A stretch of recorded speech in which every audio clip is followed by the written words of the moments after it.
ના માવો ના ચાસણી. Hello friends, welcome to kitchen art.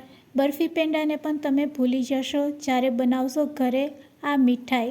તો ફ્રેન્ડ્સ, આજે આપણે રક્ષાબંધન સ્પેશિયલ મીઠાઈ બનાવીશું, જે ફક્ત 2 ઇન્ગ્રીડિયન્ટ્સમાંથી જ બનીને રેડી થશે અને તેને બનાવતા ફક્ત 10 મિનિટ જ લાગે છે. તો ચાલો હવે આપણે રેસીપી શરૂ કરીશું. રેસીપી સારી લાગે તો લાઈક અને શેર કરજો. મારી ચેનલ ઉપર નવા હોય અને મારી ચેનલને હજુ સબસ્ક્રાઈબ ન કરેલ હોય તો સબસ્ક્રાઈબ કરી બાજુનું બેલ બટન દબાવવાનું ભૂલશો નહીં, જેથી કરીને તમને મારા નવા વિડીયોનું નોટિફિકેશન મળતું રહે. આ મીઠાઈ બનાવવા માટે અહીંયા આપણે ઘઉંનો લોટ લેશું. તો તમારે કોઈ પણ એક વાટકી અથવા તો 1 કપ સેટ કરી લેવાનો. તે જ વાટકીના મેઝરમેન્ટથી અહીંયા હવે આપણે 1 કપ જેટલો ચણાનો લોટ લેશું. ઘરમાં જે રેગ્યુલર યુઝ કરતા હોય તે જ ચણાનો લોટ અહીંયા આપણે લેવાનો છે અને તેને લો ફ્લેમ ઉપર આપણે શેકી લેશું. ફ્રેન્ડ્સ, આ લોટને શેકાતા 5 થી 6 મિનિટ લાગે છે. લોટ તમારો સારો એવો શેકાઈ ગયો હશે તો મીઠાઈ પણ ખૂબ જ સરસ બનશે, બિલકુલ કાચી નહીં લાગશે. તો ફ્રેન્ડ્સ, આ રીતે લોટને શેક્યા પછી તેમાં આપણે ઘી એડ કરવાનું છે. જો ફ્રેન્ડ્સ, તમે લોટને ઘી સાથે શેકશો તો સમય વધારે લાગે છે, પણ લોટને પહેલાંથી શેકી અને પછી તમે ઘી નાખશો તો અહીંયા સમયનો પણ બચાવ થાય છે. તો બસ, હવે આપણે શેકેલા લોટમાં આ રીતે 3 થી 4 ચમચી ઘી એડ કરશું અને એક મિશ્ર રેડી કરીશું. અહીંયા આપણે ગેસની ફ્લેમ લો જ રાખવાની છે, એ વાતનું ખાસ ધ્યાન રાખવાનું છે.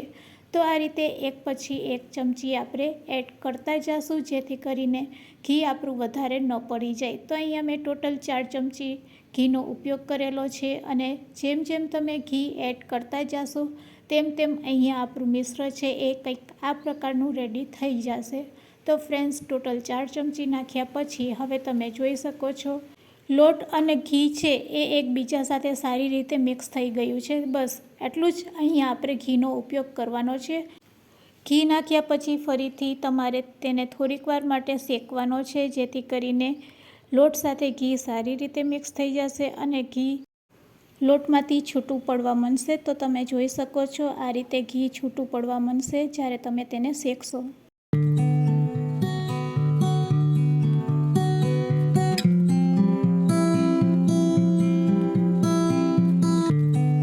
ઘી નાખ્યા પછી તેને શેકતા આ રીતે ઘી છૂટું પડે છે અને એકદમ સરસ માવા જેવું આપણું મિશ્ર છે એ રેડી થઈ જાય છે. તો બસ હવે ફ્રેન્ડ્સ, તેમાં આપણે એડ કરશું કોકો પાવડર.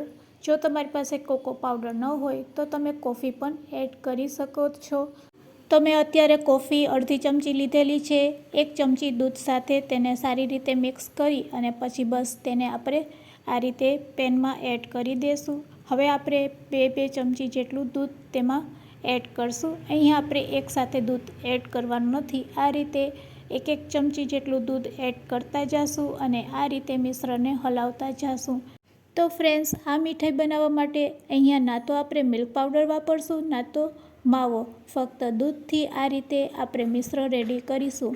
હવે તેમાં એલચી જાયફળનો પાવડર એડ કરી દઈશું અને ફરીથી આ રીતે 1 ચમચી જેટલું દૂધ એડ કરશું. જો આપણે દૂધ એકસાથે એડ કરશું તો અહીંયા આપણું મિશ્ર છે એ પાતળું થઈ જશે. તો એ વાતનું આપણે ખાસ ધ્યાન રાખવાનું છે, એટલે આપણે 2 ચમચી જેટલું જ અહીંયા મિશ્રમાં દૂધ એડ કરતા જઈશું અને આ મીઠાઈ રેડી કરીશું. તો ફ્રેન્ડ્સ, હવે આપણે બસ આટલું જ દૂધ એડ કરશું. તો અહીંયા મેં ટોટલ ½ કપ જેટલું દૂધ લીધેલું છે અને ½ કપ દૂધમાં આપણી મીઠાઈ છે એ બનીને રેડી થઈ ગઈ છે. હવે તમે તેની થિકનેસ જોઈ શકો છો. બસ હવે ગેસની ફ્લેમ બંધ કરી દઈશું અને શાઇનિંગ માટે તેમાં થોડું ઘી એડ કરશું. તો ફ્રેન્ડ્સ, તમને લાગતું હશે કે અહીંયા મીઠાઈ બનીને રેડી થઈ ગઈ છે. ના ફ્રેન્ડ્સ, અહીંયા આપણે ખાંડ કે ગોળનો ઉપયોગ કરેલ નથી, તો મીઠાઈ ક્યાંથી કહેવાય? મીઠાશ વગરની મીઠાઈ તો અધૂરી છે. તો ફ્રેન્ડ્સ, અહીંયા આપણે આજે સાકરનો ઉપયોગ કરવાના છે. મિક્સર જારમાં સાકરને ગ્રાઇન્ડ કરીને તેનો પાવડર બનાવીને પછી આ મીઠાઈમાં આ રીતે એડ કરશું. જ્યારે મિશ્ર ગરમ ગરમ હોય ત્યારે જ અહીંયા આપણે સાકરનો પાવડર એડ કરી દઈશું. અહીંયા તમે ખાંડનો પાવડર પણ બનાવીને એડ કરી શકો છો. બુરું હોય તો બુરું પણ એડ કરી શકો છો. હવે તમે એમ કહેશો કે અહીંયા આપણે સાકરનો પાવડર કેટલો લેવાનો? તો ફ્રેન્ડ્સ, આપણે જે વાટકીના માપથી ચણાનો લોટ અને ઘઉંનો લોટ લીધેલો છે તે જ વાટકીના માપથી 1 વાટકી જેટલી અહીંયા આપણે દળેલી સાકર લેશું અને તેને આ રીતે સારી રીતે મિક્સ કરી લેશું. મીઠાશ વધારે પસંદ હોય તો 1.25 વાટકી જેટલી પણ તમે સાકરનો પાવડર એડ કરી શકો છો. તો ફ્રેન્ડ્સ, અહીંયા મીઠાઈ બનાવવાનું મિશ્ર છે એ એકદમ પરફેક્ટ બનીને જ્યારે ગરમા ગરમ મિશ્ર હોય ત્યારે આ રીતે તમે તેમાંથી પેંડા બનાવી શકો છો. ખૂબ જ ઝડપથી પેંડા બનીને રેડી થઈ જાય છે. મિશ્ર ગરમ છે એટલે સેજ નરમ લાગશે, પણ જ્યારે તે ઠંડુ થઈ જશે એટલે એકદમ પરફેક્ટ બનીને રેડી થઈ જશે. તો આ રીતે તમે પેંડા પણ બનાવી શકો છો.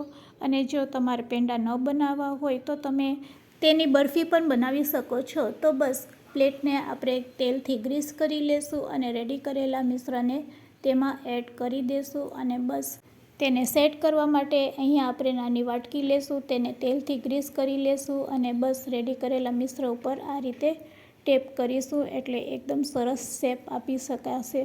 તો અહીંયા બરફીનો શેપ આપવા માટે આપણે આ રીતે તેને એક ડીશમાં ઢારી લેશું અને 10 મિનિટ માટે રેસ્ટ આપીશું.